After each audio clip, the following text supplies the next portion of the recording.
ओम शांति, ओम शांति, ओम शांति। आज बाबा के 24/11/2022 के महावाक्य प्रातः मुरली। ओम शांति। बाप दादा मधुबन। सुनते हैं बाबा की मीठी मुरली।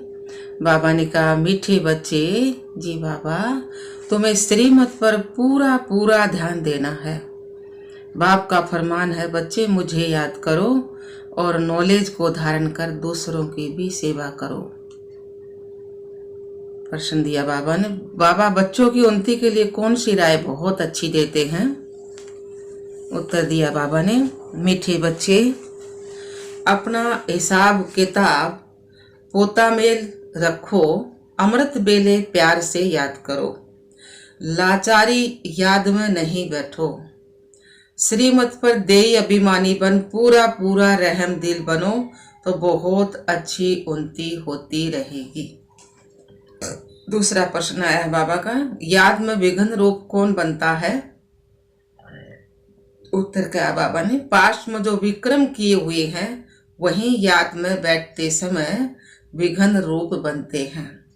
तुम बच्चे याद में बाप का आह्वान करते हो, माया भुलाने की कोशिश करती है। तुम याद का चार्ट रखो, मेहनत करो तो माला में पिरो जाएंगे। गीत आया आज का, तुम प्यार का सागर है। ओम शांति। यहाँ जब बैठते हो तो बाबा की याद में बैठना है। माया बहुतों को याद करने नहीं देती है क्योंकि देह अभिमान है। कोई को मित्र संबंधी, कोई को खान पान आदि क्या क्या याद आता रहता है। यहाँ जब आकर बैठते हो तो बाप का आह्वान करना चाहिए। जैसे जब लक्ष्मी की पूजा होती है तो लक्ष्मी का आह्वान करते हैं ना, लक्ष्मी कोई आती नहीं है। यहाँ भी कहा जाता है, तुम बाप को याद करो अथवा आह्वान करो। बात एक ही है, याद से ही विक्रम विनाश होंगे। धारणा नहीं हो सकती है क्योंकि विक्रम बहुत हैं। बाप को याद नहीं कर सकते हैं। जितना बाप को याद करेंगे उतना विक्रमाजीत और निरोगी बनेंगे। है बहुत सहज, परंतु माया अथवा पास्ट के विक्रम सामने आते हैं तो याद में विघ्न डालते हैं। बाप कहते हैं, तुमने ही आधा कल्प यथार्थ रीति से याद किया। अभी तो तुम प्रैक्टिकल में आह्वान करते हो क्योंकि तुम जानते हो कि बाबा आया हुआ है, परंतु यह याद की आदत पक्की हो जानी चाहिए। तुमको एवर निरोगी बनने के लिए अविनाशी सर्जन दवाई देते हैं कि मुझे याद करो, फिर तुम मेरे से आकर मिलेंगे। मेरे द्वारा मेरे को याद करने से ही तुम मेरा वर्षा पाएंगे। बाप और स्वीट होम को याद करना है। जहां जाना है वह बुद्धि में रहता है। बाप वहां से आकर सच्चा पैगाम देते हैं और कोई भी ईश्वरीय पैगाम नहीं देते हैं। वह तो यहाँ स्टेज पर पार्ट बजाने आते हैं और ईश्वर को भूल जाते हैं। लक्ष्मी नारायण यहाँ आते हैं तो ईश्वर का पता नहीं रहता। उनको भी पैगंबर नहीं कह सकते। यह तो मनुष्यों ने नाम लगा दिए हैं। वह आते ही हैं पार्ट बजाने। वह याद कैसे करेंगे? उनको पार्ट बजाते बजाते पतित बनना ही है। फिर अंत में पतित से पावन बनना है। वह तो बाप ही आकर के बनाते हैं। बाप के याद से ही पावन बनना है। बाप कहते हैं, बच्चे मेरे पास पावन बनाने का एक ही उपाय है, देह सहित जो भी देह के संबंध है उनको भूल जाना है। तुम जानते हो मुझ आत्मा को बाप को याद करने का फरमान मिला हुआ है। ऊपर उस पर चलने वालों को ही फरमान बरदार कहा जाता है। जो कम याद करते हैं वह कम फरमान बरदार होते हैं। फरमान बरदार पद भी ऊंचा पाते हैं ना, जो भगवान के कहने पर चालेंगे वे भी ऊंचा पद पाओगे ना। तो बाप का एक फरमान है, मुझे याद करो। दूसरा है, नॉलेज को धारण करो। याद नहीं करेंगे तो सजाएं बहुत खानी पड़ेंगी। सौदर्शन चक्कर फिराते रहेंगे तो धन बहुत मिलेगा। भगवानु वाच, मेरे द्वारा मुझे भी जानो और सृष्टि चक्र के आदि मध्य अंत को भी जानो। यह दो बातें मुख्य हैं जिस पर ध्यान देना है। कौन सी बाबा ने दो बात बताई? मेरे द्वारा मुझे ही जानो और सृष्टि चक्र के आदि मध्य अंत को भी जानो। ये दो बातें मुख्य हैं जिस पर ध्यान देना है। श्रीमत पर पूरा ध्यान देंगे तो उच्च पद पाएंगे। फिर रहमदिल बनना है, सबको रास्ता बताना है, सबका कल्याण करना है।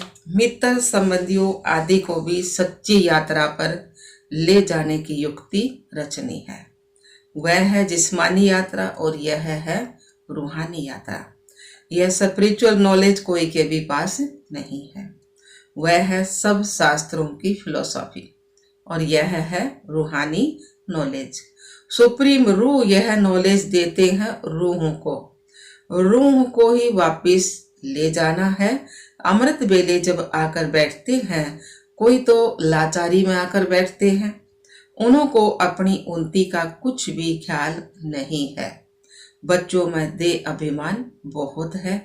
देही अभिमानी हो तो रहम दिल बन श्रीमत पर चले।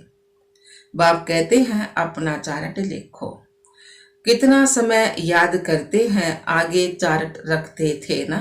अच्छा, बाबा को ना भेजो, अपने पास तो रखो। बाबा के पास ना भेजो तो बाबा के अपने पास तो रखो। अपनी शकल देखनी है कि हम लक्ष्मी को वरने के लायक बने हैं। व्यापारी लोग अपना पोता मेल रखते हैं, कोई कोई सारे दिन की दिनचर्या रखते हैं। हॉबी होती है ना, लिखने की आदत होती है ना। तो ये बाबा बहुत अच्छी राय देते हैं कि अपना हिसाब किताब रखो। कितना समय याद किया, कितना समय किसको समझाया, ऐसा चार्ट रखें तो बहुत उन्नति हो जाए। बाबा मम्मा को तो नहीं लिखना है। माला के दाने जो बनते हैं उन्हों को पुरुषार्थ बहुत करना है।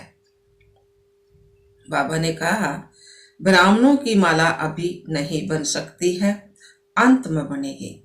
जब रुद्र की माला बनेगी तो ब्राह्मणों की माला तो बदलती रहती है ना। आज 3-4 नंबर में है, कल लास्ट 16,108 में चले जाते हैं। कोई गिरते हैं तो बिल्कुल दुर्गति को पा लेते हैं। माला से तो गए, प्रजा में भी चंडाल जाकर बनते हैं। देखो कितना घाटा कर ले। अगर माला में पिरोना है तो मेहनत करो। बाबा सबके लिए बहुत अच्छी राय देते हैं। भल गूंगा हो, कोई को भी इशारे से बाबा की याद दिला सकते हो ना। अंधे लूले कैसे भी हों, तंदुरुस्त से भी ज्यादा उच्च पद पा सकते हैं। सेकंड में जीवन मुक्ति गाई हुई है ना। बाबा का बना और वर्षा मिल गया। उनमें नंबरवार पद हैं। बच्चा पैदा हुआ और वर्षे के हकदार बन गया। तो यहां तुम हो मेल्स बच्चे, बाप से वर्षे का हक लेना है। सारा मदार है पुरुषार्थ पर। फिर कहते हैं क्लब पहले भी हार खाई होगी, बॉक्सिंग है ना। पांडवों की थी माया राउंड के साथ लड़ाई। कोई तो पुरुषार्थ कर विश्व के मालिक डबल सिरताज बनते हैं ना। उसमें तो दिखा दिया ना महाभारत में पांडव और कौरव की लड़ाई। तो बाबा ने क्या कहा, पांडवों की थी माया राउंड के साथ लड़ाई, 5 विकारों के साथ लड़ाई। पांडव बाबा के बच्चे हैं ना। तो कोई तो पुरुषार्थ कर विश्व के मालिक डबल सिरताज बनते हैं। कोई फिर प्रजा में भी जाकर नौकर चाकर बनते हैं। सभी यहाँ पढ़ रहे हैं। राजधानी स्थापन हो रही है। अटेंशन आगे वाले दोनों तरफ जाएगा। 8 दाने कैसे चल रहे हैं पुरुषार्थ से मालूम पड़ जाता है। ऐसे नहीं अंतर्यामी है, सबके दिल को जानते हैं। नहीं, पापा कह रहे ना, ऐसे तो नहीं है कि अंतर्यामी है, अब सबके दिल की जानते हैं, नहीं। जाने जाननहार अर्थात नॉलेजफुल हैं, सृष्टि के आदि मध्य अंत को जानते हैं, बाकी एक एक के दिल को थोड़े रीड करेंगे। तो बाबा ने कहा, मुझे थॉट रीडर समझा है, वास्तव में जाने जाननहार अर्थात नॉलेजफुल हूं, सृष्टि के आदि मध्य अंत की नॉलेज मेरे पास है। यह चक्कर फिर से कैसे रिपीट होता है, मैं उस रिपीटेशन के राज को जानता हूँ। वह सब राज तुम बच्चों को समझाता हूँ। हर एक समझ सकते हैं कि परमात्मा कौन है और कितनी सर्विस करते हैं, बाकी बाबा एक एक के दिल को जानने का धंधा नहीं करता है। वह चैतन्य मनुष्य सृष्टि का बीज रूप नॉलेजफुल है और जानी जानन हार अक्सर बहुत पुराना है ना। हम तो जो नॉलेज जानता हूँ ना, वह तुमको पढ़ाता हूँ। शिव बाबा कह रहे ना, जो नॉलेज है वो तुमको पढ़ाता हूँ, बाकी तुम क्या क्या करते हो वह सारा दिन बैठ देखूंगा क्या। मैं तो सहज राजयोग ज्ञान सिखलाने आता हूँ। बाबा कहते हैं, बच्चे तो बहुत हैं, बच्चे ही पत्थर आदि लिखते हैं और मैं भी बच्चों के आगे ही प्रत्यक्ष होता हूँ। फिर वह सगा है, वह लगा है, सो फिर मैं समझ सकता हूँ।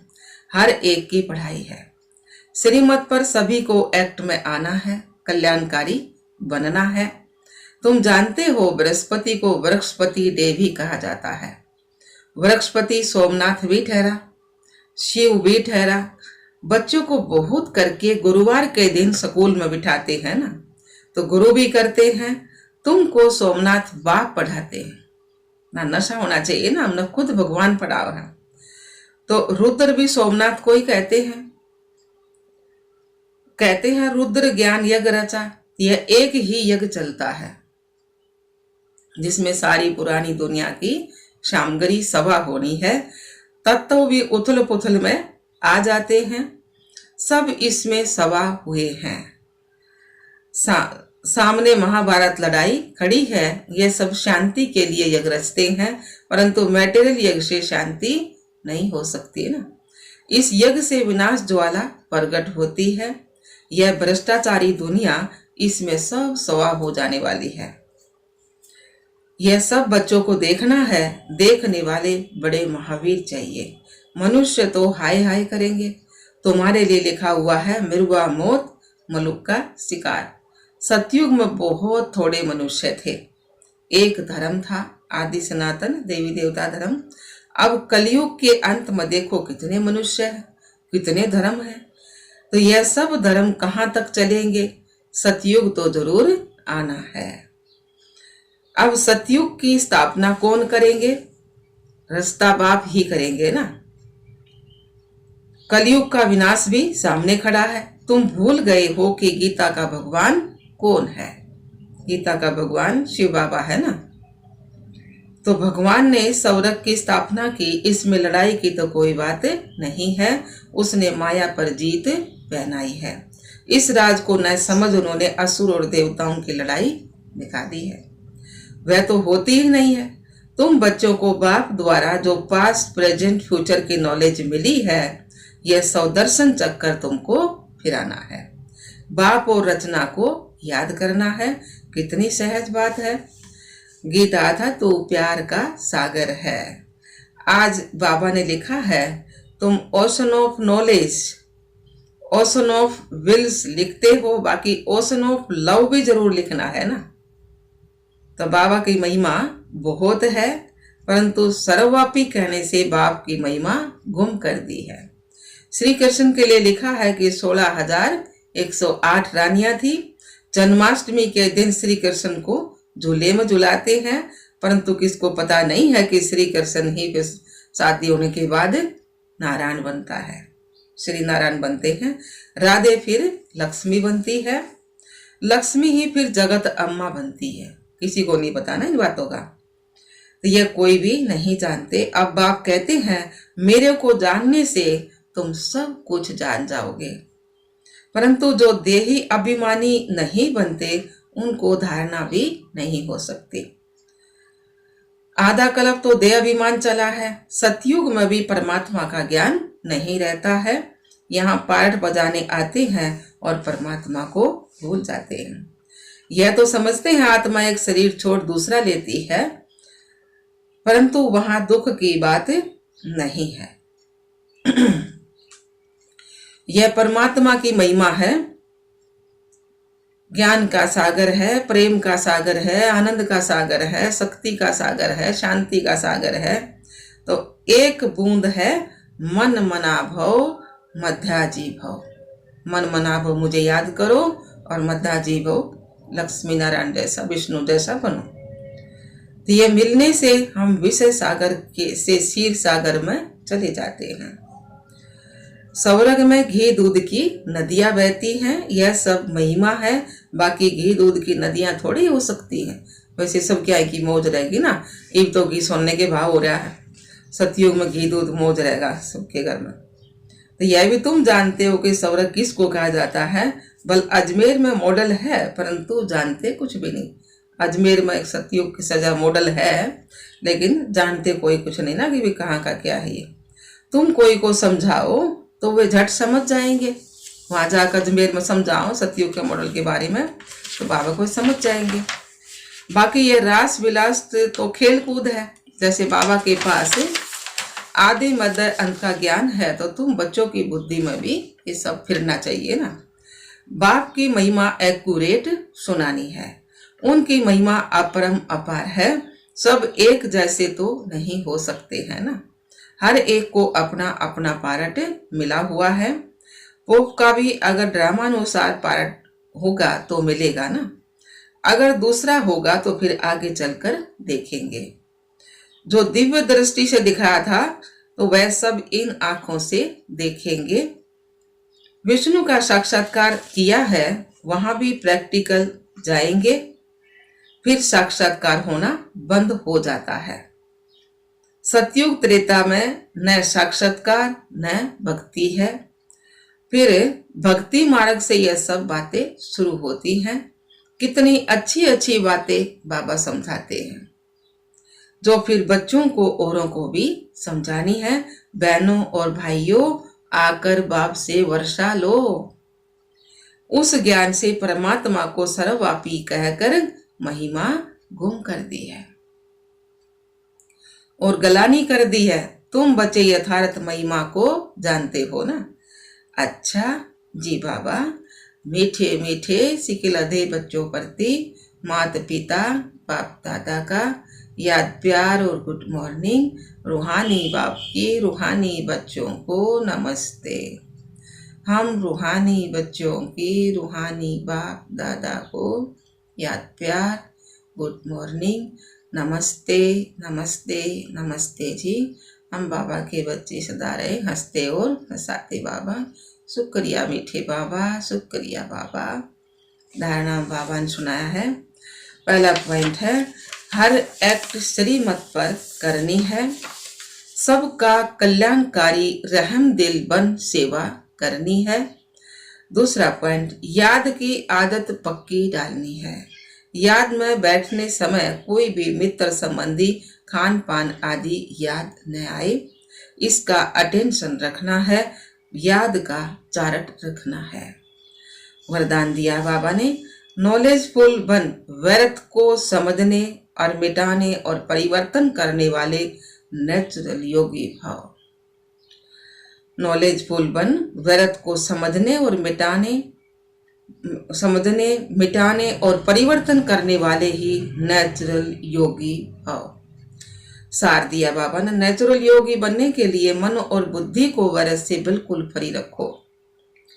नेचुरल योगी बनने के लिए मन और बुद्धि को व्यर्थ से बिल्कुल फ्री रखो।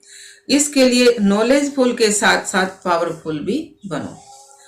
भले नॉलेज के आधार पर समझते हो कि ये रोंग है, ये राइट है, ये ऐसा है, लेकिन अंदर वह समाओ नहीं। ज्ञान अर्थात समझ। समझ और समझदार उसको कहा जाता है जिसे समझना भी आता हो, मिटाना और परिवर्तन करना भी आता हो। तो जब व्यर्थ वृत्ति, व्यर्थ वाइब्रेशन सभा करो, तब कहेंगे नेचुरल योगी। स्लोगन आया बाबा का, व्यर्थ से बेपरवाह रहो, मर्यादाओं में नहीं। व्यर्थ से बेपरवाह रहो, मर्यादाओं में नहीं। मर्यादाओं से बेपरवाह नहीं होना है, व्यर्थ से बेपरवाह रहो। मर्यादाओं में तो चलना है ना बाबा की, जैसे बाबा फरमान करे वैसे चलना है। अच्छा, ओम शांति, ओम शांति बाप दादा।